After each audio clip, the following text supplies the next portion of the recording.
Globalismo. ¿Un sistema ideológico que pretende alcanzar el poder por encima de los estados?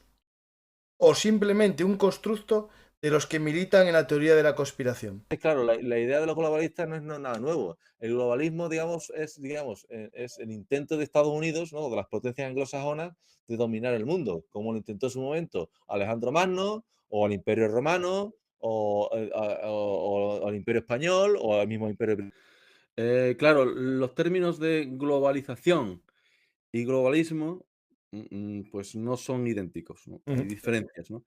Ahora bien, están vinculados, eso es evidente, ¿no?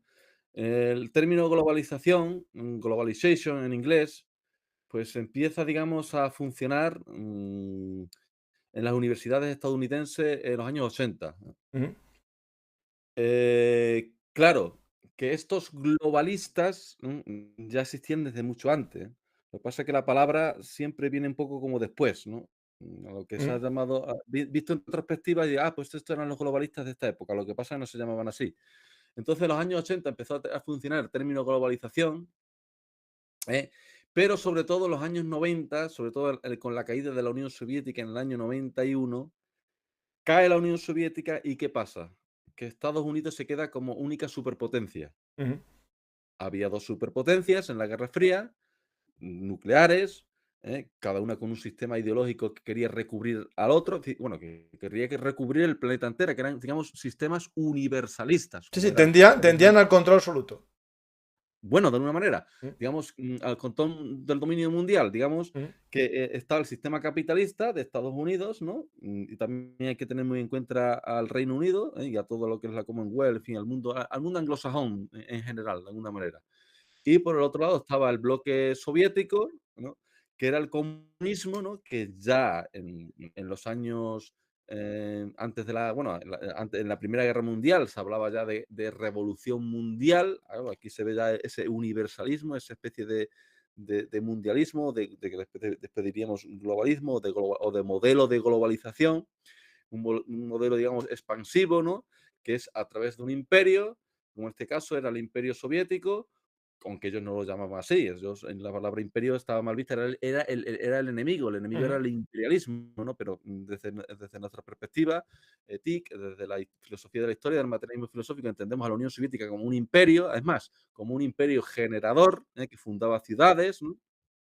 Que industrializó todo un país, todo un imperio como era Rusia, ¿no? En lo que era, en fin, la antigua Rusia de los zares, ¿no?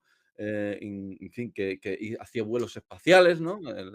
Digamos, los satélites, y nuestro mundo en parte funciona a través de vía satélite, pues el primer satélite lo mandó Sí, sí. la Unión Soviética en el año 57, en fin, que había ese, Sputnik. ese mundo bipolar de la Guerra Fría. También estaban los países no alineados, pero estos países, digamos, no, ni siquiera fueron alineados entre ellos mismos. O sea, no estaban no alineados significa que no están ni alineados ni a la Unión Soviética ni a Estados Unidos, pero finalmente no estaban ni Ni entre alineados ni ellos. ellos mismos. Sí, sí. No formaron un bloque, no pudieron formar un bloque, ¿no? Entonces, el bloque que sobrevivió a esa Guerra Fría fue Estados Unidos, ¿no? Por un montón de causas, un montón de, en fin, sería muy extenso, pero cayó. Entonces, el término globalización, pues se iba referido a Estados Unidos, ¿no? Como, digamos, el imperio donde se iba poniendo, iba instalando democracias en todo el mundo, ¿no? Cosa que visto en retrospectiva, pues nos da la risa, ¿no? Después de Afganistán, de Irak, de Siria, de Libia, pues en fin, es de risa, claro. Claro. Pero la ideología era esa, estaba Fukuyama, ¿no? Con el fin de la historia, ¿no? Pues que la democracia liberal se iba imponiendo poco a poco, ¿no? Y que los países históricos, pues dejarían de serlo porque ya con la democracia, pues llegaremos al fin de la historia, bueno, el fin de la historia y el último hombre, que es lo que se conoce hoy como transhumanismo, ¿eh? Ujú. Eso también es muy interesante. Entonces, claro, la democracia, que era, claro, la democracia es algo que está muy bien visto, vende muy bien, tú no puedes hablar de imperio, de ninguna de las maneras, ¿no? Hablas de democracia y mola, ¿no? Como Sí, sí. decía el Iglesias Turrión, ¿no? No puedes hablar de dictadura del proletariado porque ya dictadura, aunque sea del proletariado, no mola, pero la democracia mola, ¿no? La democracia vende, ¿no? La democracia es algo que la gente siempre es demócrata. Tú hablas con cualquiera y cualquiera es demócrata. En Sin cualquier definir, versión, en versión de República Democrática Alemana o en versión de la democracia española, o sea, en cualquiera. ahí La está, palabra ahí está. democracia mola desde el comienzo de los tiempos. Ahí está, porque hay que apellidar a esa Claro, democracia. Hay democracia liberal, democracia popular, en fin. Bueno, después hay muchas distinciones, ¿no? La democracia formal, que es la democracia, digamos, de autobús, ¿no? Que en un autobús se para, ¿vamos a Herbert o vamos a la izquierda o vamos a la derecha? Y votan entre los mismos, o la comunidad de vecinos, que también hacen votos, ¿no? Votan determinadas decisiones, si vamos a hacer reformas, si no las vamos a hacer, ¿no? claro. Entonces, una democracia meramente formal, procedimiento, pero la democracia material es la de que está, digamos, pues defendida por un Estado, ¿no? Y es la democracia realmente existente, ¿no? La de los Estados, ¿no? Que esa es una distinción que hace bueno entre democracia formal y democracia material, refiriéndose a la distinción de materia y forma redefinida desde el uniformismo de Aristóteles, pero en fin, redefinida desde el materialismo filosófico. La distinción entre estructura y superestructura, digamos, la estructura económica y la superestructura ideológica, el materialismo filosófico lo que hace con respecto al marxismo es darle la vuelta al revés. Sí, esa distinción de base superestructura es, digamos, una distinción arquitectónica, ¿no? Nosotros hablamos bien claro, arquitectónica en el sentido de que están los cimientos, que está la base, que están los fundamentos, y a raíz de esos fundamentos económicos, pues brota la ideología. Eh, mm, pero claro, a su vez la ideología puede repercutir en la base. Eso también, en cuestiones de génesis, el marxismo, pues ahí diría que está la base y después viene de la superestructura, pero que a su vez la superestructura puede influenciar en la base. Eso también hay que tenerlo en cuenta. Pero el materialismo filosófico no hay cuestiones de génesis. Digamos que la superestructura, bueno, la estructura económica o la base económica y la superestructura ideológica, por decirlo en esos términos, van juntas. Ah, surgen a la vez, digamos. Vale, vale. Surgen a Vale, la vale, vez, vale, vale, claro. vale. Vale. Surgen a la vez porque, claro, no existe primero una base económica previa y después ahora vengo la ideología. No, eso va todo al mismo tiempo. Ujú. ¿Eh? Es como un embrión. ¿Eh?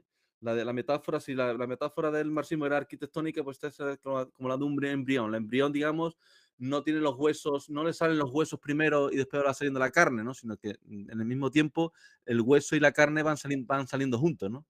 Sí, sí. Pues básicamente podemos, o puedes explicar, Daniel, a la gente qué es en sí la globalización. Es decir, cuando hablamos de una sociedad globalizada, una sociedad en la que ya no hay estados, ¿no? Una sociedad en la que todos somos habitantes del mundo, ¿no? Son conceptos que a día de hoy se hablan mucho. Y yo como historiador militar, a lo largo de la historia, todos los conflictos se devanían, ¿no? O se fundamentaban, ¿no?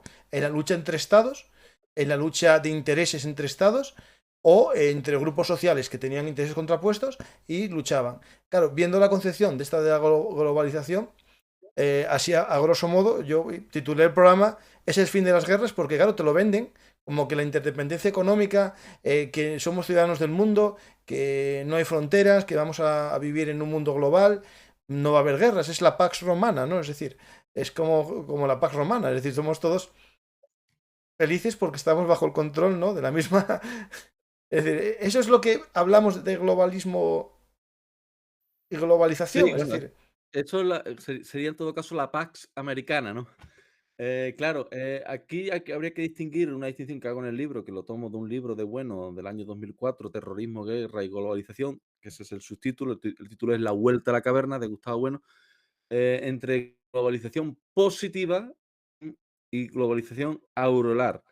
La globalización positiva es la globalización realmente existente, es decir, aquella que habla de un mundo cada vez más interconectado, en fin, de los medios de comunicación y de transporte, ¿no? Un mundo en que a través de Zoom o de Skype o de cualquier plataforma, esta misma, de Meet Google, cualquiera, pues puedes hablar con personas que están en las antípodas, en Nueva Zelanda, que pueden hablar en América, en América me refiero a la América hispana, que Ujú. por eso hablan español y podemos estar comunicados con ellos, ¿no? De hecho, en estos últimos años, en estos cinco años, o menos, 3 o 4 años ha sido impresionante las de videoconferencias que hay, algo que existía mucho antes, Sí, sí, que existía existía para gente de negocios y para gente que tenía familia exactamente, en el extranjero. Y ahora para todos. exactamente. Sí, el Y ahora lo tenemos confinamiento. para todo. Sí, sí, sí, sí. Y entonces es un mundo cada vez más interconectado, entonces en ese sentido la globalización es obvia. De hecho, el virus del coronavirus, ¿eh? Pues ya hubo uno, el SARS-1 en el año 2002, 2003, pero no pudo prosperar porque, claro, no había tantos chinos distribuidos por el mundo como hay hoy en día. ¿no? Entonces, el virus del coronavirus de 2020, pues independientemente de que haya sido lanzado o no, que sea artificial o no, que no lo sabemos, eso nadie lo sabe, al margen de eso, el virus ha podido, digamos, ser pandemia, ha podido llegar a cabo o Sí, por el desembocar en una movimiento de pandemia. personas por el mundo, claro, es evidente, Exactamente. claro, claro. Y esto es la globalización positiva. Hay muchísimos más vuelos, ¿no? Entonces, pues está en un mundo, digamos, que donde los ciudadanos de cada país, que no del mundo, pues hacen más viajes, ¿no? Viajan en fin, en un mundo que digamos más en movimiento, ¿no? Ujú. Más interconectado, más medios de comunicación, más medios de transporte, ¿no? Entonces, en ese sentido, la globalización es innegable. Ahora bien, ahora bien, otra cosa es ya hablar de un sistema de gobernanza mundial, que es lo que se refieren los globalistas con lo que Gustavo Bueno llama globalización aureolar. ¿Qué es una idea aureolar? Una idea aureolar es una idea que se pone en el horizonte, pero que ya está en marcha. ¿Eh? Que ya está en marcha, es como lo de Fukuyama del fin de la historia, ¿no? Ujú. Pues ya la historia va a terminar y la democracia está en el horizonte urbi et orbi, ¿no? O como mismamente el imperativo proselitista de Mateo 28-19, aquello de id y predicar a todas las naciones en el nombre del Padre, del Hijo y del Espíritu Santo, ¿no? Porque la parusía, la segunda venida de Cristo, eso se entiende desde nuestras coordenadas como una idea auroral, Ujú. algo que se da por supuesto que los cristianos, pues con la fe, la esperanza y la caridad, pues esperan para el fin de los tiempos y para que Sí, Cristo sí, va a juzgue pasar a los vivos seguro, y los lo que no muertos. sabemos cuándo, ¿no? Nadie sabe el día ni la hora, ni Ujú. los ángeles del cielo, sino solo el Padre, Sí, sí. decía Cristo, ¿no? Entonces, ellos piensan que de un momento, ellos, me refiero a los globalistas, piensan que en un momento dado pues los países se unirán, ellos piensan en grandes bloques, en federaciones, por ejemplo, la Unión Europea es uno de los experimentos de laboratorio de gobierno mundial, decía Javier Solanas, lo dijo en el año 2010, en presencia de Jordi Pujol, un tal Jordi Pujol. Ujú. Bueno, pues él hablaba de que los países tenían que federarse, los países de la Unión Europea en este caso, y una vez que esos países de la Unión Europea hayan formado los Estados Unidos de Europa, pues los otros continentes más o menos terminarán haciendo el mismo proceso, se van federando los diferentes países del diferente, por ejemplo, de Asia, o incluso si quiere de África, de América, del continente que sea, o de Oceanía, del continente que sea, y una vez que sean esos bloques, entonces esos otros grandes bloques harán una federación de federaciones, como yo dirían, ¿no? Y entonces haría una especie de eso, pues de planeta unificado políticamente, o geopolíticamente, que solo habría un solo Estado con una sola moneda, con un solo ejército que lucharía, yo qué sé, contra los extraterrestres, porque claro, ¿No? Porque no habría queda, ¿no? guerras, O ¿no? lo único para imponer la fuerza contra aquellos que no quieran esa Claro, claro. Claro, claro, porque Que a sea ver, una policía, claro, claro, que a no ver, sea un la Pax ejército, que sea una Romana, policía mundial. a ver, yo soy amante de la historia, Roma me gusta mucho, tengo un libro escrito sobre un romano, sobre Cayo Mario, y la Pax Romana no fue mediante, digamos, influencia cultural soft, ¿no? Soft, soft imperialis, fue de los hard, se iba con el hierro y con del gladio y el pilum, y después iba lo otro, ¿no? Iba todo lo que podemos decir, federaciones, alianzas, lo que queráis, pero siempre con la imposición de la fuerza. Es decir, los globalistas, es decir, en su concepción práctica, ¿no? De la geopolítica y de la creación de una futura sociedad idílica en la que no hay guerras, porque somos todos miembros de una federación, se resolverían internamente los problemas entre los miembros, ¿tienen en su ideario que la guerra es el medio para lograrlo o es todo mediante el convencimiento cultural? Es decir, por ejemplo, yo qué sé, el soft imperialism tiene las películas, la ropa, vestimos todos iguales en todos los lugares del mundo, vemos las mismas películas, comemos las mismas hamburguesas. Es decir, esos conceptos es la forma de lograr esta federación o también la fuerza. Es decir, cuando alguien no piensa como yo, está, digamos, permitido el uso de la fuerza como algo normal para lograr esa paz mundial. Bueno, ellos intentarían conjugar el poder blando, cultural, ¿no? Con el poder duro, ¿no? Militar, ¿no? Ellos, digamos, intentan una especie de conjugación. Evidentemente, ellos venden el poder blando, ¿no? Nosotros ¿Mm? somos, pues, exportamos la cultura, ¿no? Exportamos la democracia, ¿no? Exportamos los derechos humanos, ¿no? Todo muy bonito, todo acaramelado, aterciopelado, ¿no? Todo como Lucifer, ¿no? Digamos, Lucifer, digamos, el portador de la luz y te seduce, ¿no? Te Ujú. ilumina y te seduce, ¿no? Pero viene el diablo, ¿no? Que divide, ¿no? Y por fin viene Satanás que te aniquila, ¿no? Pues ellos intentan vender su producto, digamos, de una manera, pues, amable, ¿no? Pero la realidad y los hechos son tozudos, ¿no? La realidad es que Estados Unidos, desde que es única superpotencia, que ya ha dejado de serlo, ya vivimos Ujú. en otro contexto, pero en el momento en que lo fue, aprovechó el tirón para meter mano en Yugoslavia primero, ¿no? También estaba ahí Alemania y el Vaticano, por cierto. Entonces, Yugoslavia, que era un país comunista, sui generis, es decir, no dependía de la Unión Soviética, era, digamos, de hecho, lideró El el libro era bloque de los que crearon no el. Sí, sí. alineado, la conferencia de Bandung en el 55, ¿no? Aquello no fue a ninguna parte, claro. Pero aún así, Yugoslavia no era un país, digamos, ruinoso, ni mucho menos. También nos quieren vender la moto de que, claro, de que todo lo que sea el comunismo es malo. Bueno, No, pues no, eso también. a ver, ahí yo te puedo decir que mi madre siempre decía que Yugoslavia con Tito, mi madre es una mujer mayor cuando tendría 90 años y vivió el franquismo. No sé, debe ser que en el franquismo decían que la Yugoslavia de Tito era otra cosa distinta al resto de los países comunistas. Y hablaban bien porque Sí, siempre decía mi madre, con Tito decían que se vivía muy bien. O sea, sí, y mi bueno, madre veía el nodo, o sea, no tenía otro medio de sí, acceso a sí, eso. claro, tiene otro medio. No, Sí, no, sí, con Tito, desde luego, se vivía bien comparado con los años 90 lo que pasó, que sí. fue, bueno, y hoy en día, que aquello no se ha curado, que aquello sigue mano. Entonces, Estados Unidos aprovechó ese tirón, Yugoslavia, etcétera, con la OTAN, no nos engañemos, es el ejército de Estados Unidos, nosotros los demás somos vasallos. También con Afganistán, ¿no? Con aquello del derribo de las torres gemelas que por fin que se puso en marcha el artículo número 5 de la OTAN, ¿no? Fue así la primera vez. Yo lo que me extraña de que por qué invadieron Afganistán, por qué no invadieron Arabia Saudita, ¿no? Que era el país de Osama Bin Laden, pero en fin. También con Irak, ¿no? Bueno, y después con la época, entrando más bien en los años, sí, ya empezó con Obama y con Hillary Clinton, la cosa esa de Siria, de Libia, que fue un desastre todo total. En fin, que ellos intentaban, digamos, pues perseverar la hegemonía del imperio a base de guerras. ¿Eh?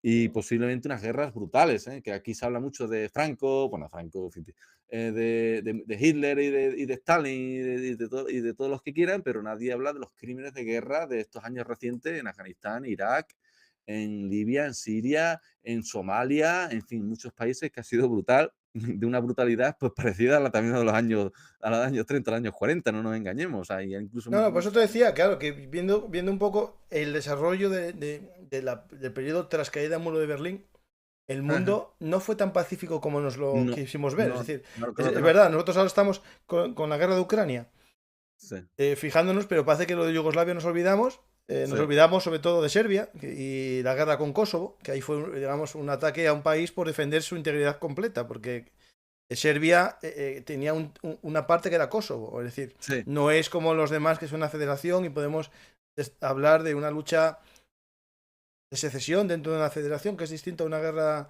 de independencia dentro de un territorio-estado, ¿no? Es decir, de un estado-nación. Ujú. Todo eso son, claro, son conceptos que no se llegaron a discutir a gran escala y parece que no existió. Es decir, bueno, fue algo así, una guerra civil entre ellos. No es lo que estamos viviendo. Es decir, esto es capitalismo. No, no, realmente el capitalismo de Adam Smith no sería esto y por asomo. O sea, Bueno, eso sería el liberalismo hoy en la ideología, sí, claro, contra los monopolios. sí, sí. Es verdad, y el liberalismo económico, la tendencia liberal económica, lo que llaman en Estados Unidos los libertarian, no los liberales, porque en Estados Unidos en inglés cambia un poco el término, ¿no? Están los liberales, liberal, que serán Sí, liberales la también es izquierda, progres. Sería después están progres, los izquierda. libertarian, ¿no? Que serían los liberales. Estos liberales, que en España llamamos liberales, ¿estarían dentro del globalismo o estarían aparte en otro sistema? Es que, fíjate que en la época de la Guerra Fría, había una alianza entre democristianos, ¿Mm? socialdemócratas y liberales. ¿Mm? ¿Contra quién? Contra el comunismo. Sí, sí. Contra los partidos comunistas en cada país, contra la Unión Soviética, contra el bloque soviético, contra también China si se quiere, contra el comunismo. Claro, entonces, prácticamente lo que es el núcleo ideológico del globalismo, pues viene de eso, de democristianos, de socialdemócratas y de liberales. Claro, los grandes capitalistas, los grandes magnates, bueno, a estos les da igual la ideología, mientras que ganen dinero, lo que interesa es ganar dinero. ¿Cuál es la ideología que vuelve más estúpida a la gente? ¿Por la socialdemocracia? Pues por socialdemocracia. Y nos vestimos de pro y así queda mejor, porque también capitalista está muy mal visto también, que ese capitalista ¿Mm? liberal también es de derecha, la derecha tú sabes que tiene muchos complejos, son aquí, como dice Federico Jiménez Santos, son maricomplejines y eso tiene razón. Entonces, y muchos son creyentes, la mayoría son creyentes, aunque crean también en Lucifer o lo que sea, pero creen en algo, o sea, son, Bueno, son la deístas. masonería, si no recuerdo mal, el requisito para ser masón era creer en un ser superior a ti.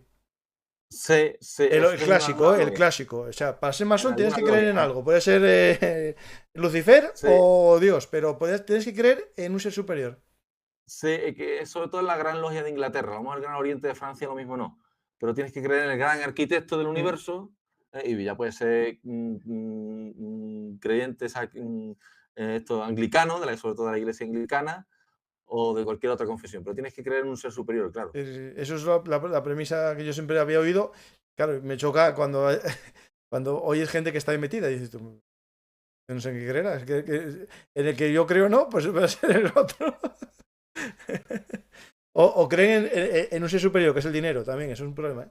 Bueno, es que ese es el ser superior para ellos. Yo creo que sí. God of money. En el dinero In God we trust. sí, In sí, God we trust, ¿no? sí, sí.